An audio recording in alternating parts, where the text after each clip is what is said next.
আল্লামা আহমদ শফি রহমতুল্লাহ আলীর মৃত্যুর জন্য আল্লামা জুনায়েদ বাবু নগরী রহমতুল্লাহ আলী দায়ী নয়। এর জন্য দেশের কোন শীর্ষ ওলামায়ে কেরাম, হেফাজত নেতৃবৃন্দ, হাটহাজারী মাদ্রাসাও দায়ী নয়। তৃতীয় একটি পক্ষ এই হামলা এবং হুজুরের রুম ভাঙচুর করেছে।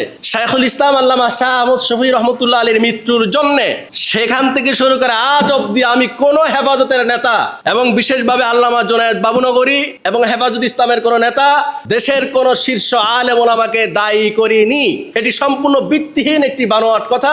আমি এমন কোন বক্তব্য মিডিয়াও প্রদান করিনি, আমি এমন কোন বক্তব্য সোশ্যাল মিডিয়াও দিইনি, বরং আমি হাজারবার এটি পরিষ্কার করেছি। আল্লামা আহমদ শফি রহমতুল্লাহ আলীর মৃত্যুর জন্য আমার শ্রদ্ধেয় পিতৃ সমতুল্য উস্তাদ আল্লামা জুনায়েদ বাবু নগরী রহমতুল্লাহ আলী দায়ী নয়। এর জন্য দেশের কোন শীর্ষ ওলামায়ে কেরাম, হেফাজত নেতৃবৃন্দ, হাটহাজারী মাদ্রাসাও দায়ী নয়। তৃতীয় একটি পক্ষ এই হামলা এবং হুজুরের রুম ভাঙচুর করেছে। কারা করেছে সেটা দেখার দায়িত্ব, বের করার দায়িত্ব আমার নয়, সেটা বের করার দায়িত্ব বিচার বিভাগের। আমার মনে হয় শেষ করতে পারি। আশা করি আপনারা, আমি রাকিবুল ইসলাম ফারুকী, সাবেক হেফাজত ইসলামের আমিরের ব্যক্তিগত সহকারী, আপনারা একটু যদি 2 মিনিট সময় দেন ভালো হয়। জি, উনি এখন হজের সফরে আছে, এখানে দায়িত্বশীল লাগে।